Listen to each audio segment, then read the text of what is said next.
Bem-vindo ao canal Audiolivro. Se esse canal agregar algum tipo de valor para você, se inscreva e deixe seu like. Vamos para o audiolivro. Passo número 9 em direção à riqueza. Poder da mente superior. Um princípio econômico e um princípio psíquico que muito podem auxiliá-lo. O poder da mente superior irá ajudá-lo a acumular dinheiro e a manter o dinheiro sempre aumentando. O poder é essencial ao sucesso, na acumulação de dinheiro.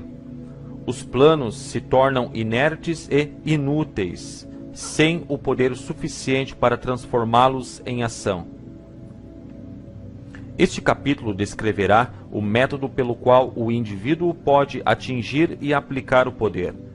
Pode-se definir o poder como conhecimento organizado e inteligentemente dirigido. O poder, no sentido em que o termo é aqui empregado, refere-se ao esforço organizado, suficiente para possibilitar ao indivíduo a transformação do desejo em seu equivalente monetário. Esforço organizado e produzido pela coordenação dos esforços de duas ou mais pessoas que trabalham em conjunto, por um fim definido, num espírito de harmonia. O poder é necessário para acumular dinheiro, é necessário para a retenção do dinheiro, depois que foi acumulado. Vamos verificar como se pode adquirir poder. Se poder é conhecimento organizado, examinemos as fontes do conhecimento. 1. Inteligência infinita.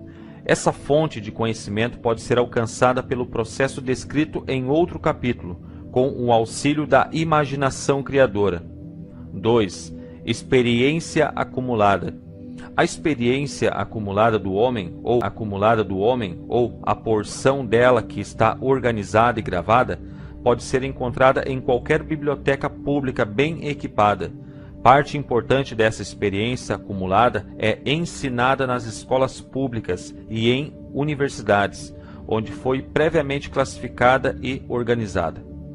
3. Experiência e pesquisa. No campo da ciência e em praticamente todas as outras facetas da vida, os homens se reúnem, classificam e organizam, todos os dias, novos fatos. Essa é a fonte para a qual nos dirigimos, quando o conhecimento não pode ser obtido através da experiência acumulada. Aqui também a imaginação criadora deve ser usada com frequência. O conhecimento pode ser adquirido de qualquer fonte anterior. Pode ser convertido em poder, organizando-o em planos definidos e exprimindo os planos em termos de ação. Um exame das 3 fontes mais importantes do conhecimento revelará logo as dificuldades que o indivíduo pode ter, se depender apenas de esforço próprio, no armazenar conhecimentos e expressando-os em planos definidos, em termos de ação. Se os planos forem execuíveis, se abrangerem atividade extensiva, você deverá normalmente induzir os outros a cooperar com ele, antes de poder injetar-lhes o elemento necessário de poder. O segredo do sucesso de Andrew Carnegie.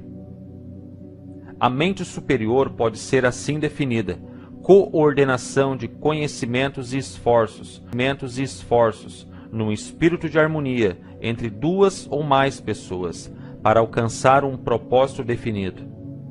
Nenhum indivíduo poderá ter grande poder sem ter consigo a mente superior. Em capítulo anterior foram dadas instruções para a criação de planos, com o propósito de traduzir o desejo em seu equivalente monetário.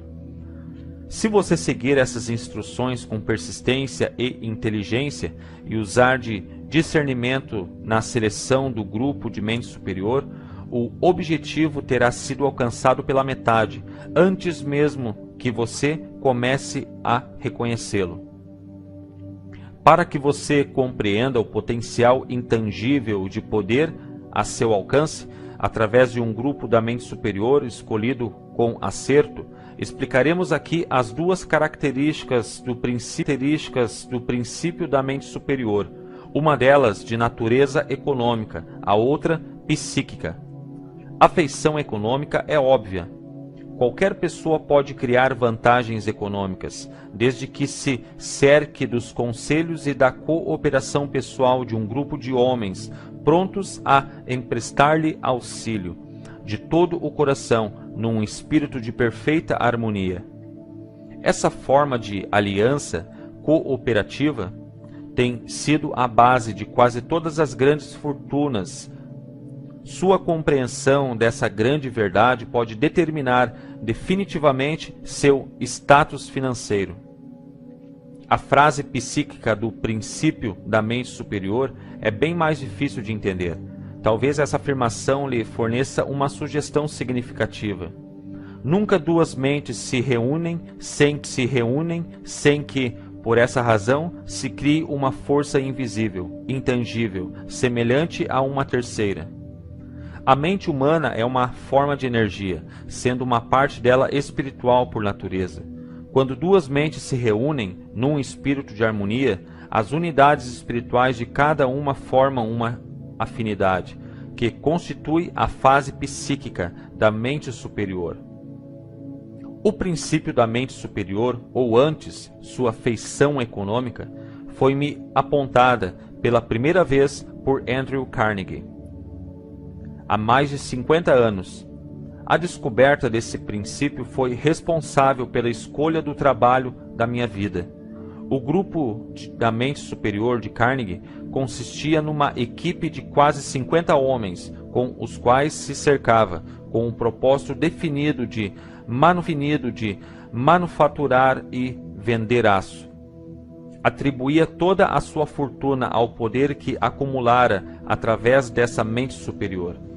Analise os resultados de qualquer pessoa que acumulou grande fortuna e de muitos dos que acumularam fortunas modestas, e verá que, consciente ou inconscientemente, empregaram o princípio da mente superior. Nenhum outro princípio poderá acumular tão grande poder. Você pode precisar de mais inteligência do que dispõe. O cérebro humano pode ser comparado a uma bateria elétrica. É fato notório que um grupo de baterias elétricas fornecerá mais energia que uma única bateria. Também se sabe que uma bateria individual fornecerá energia na proporção do número e capacidade das células que contém. O cérebro funciona de maneira semelhante. Daí o fato de alguns cérebros serem mais eficientes que outros, o que nos leva a uma afirmação significativa. Um grupo de cérebros coordenados ou ligados, num espírito de harmonia, fornecem mais energia de pensamento que um único cérebro, assim como um grupo de baterias elétricas fornecerá mais energia que uma única bateria. Com essa metáfora, logo se torna óbvio que o princípio da mente superior contém o segredo do poder controlado pelos homens que se cercam de outros homens de inteligência. Daí segue outra afirmação que conduz ainda mais perto da compreensão da fase psíquica do princípio da mente superior. Quando um grupo de cérebros individuais é coordenado e funciona em harmonia, a energia crescente gerada por essa aliança está ao alcance de qualquer cérebro individual do grupo. É fato conhecido que Henry Ford começou a carreira de negócios lutando com as desvantagens da pobreza, do analfabetismo e da ignorância. É fato igualmente conhecido que, no período incrivelmente curto de 10 anos, Ford venceu essas três desvantagens e que, em 25 anos, se tornou um dos homens mais ricos dos Estados Unidos. Ligue isso ao fato de que os passos mais rápidos de Ford começaram a ser notados ao tempo em que se tornou amigo pessoal de Thomas Edison, e você começará a compreender o que a influência de uma mente sobre outra pode conseguir. Dê mais um passo adiante e considere o fato de que as mais notáveis realizações de Ford começaram ao tempo em que fez amizade com Harvey Firestone, John Burroughs e Luther Burbank, cada um deles de grande capacidade de inteligência, e terá provas de que o poder pode ser produzido através de uma aliança amistosa de inteligências. As pessoas adquirem a natureza, os hábitos e o poder de pensamento daqueles com quem se associam, num espírito de simpatia e harmonia. Por essa associação com Edison, Burbank, Burroughs e Firestone, Ford acrescentou ao seu próprio poder de inteligência a soma e a substância da inteligência, da experiência, dos conhecimentos e das forças espirituais daqueles 4 homens.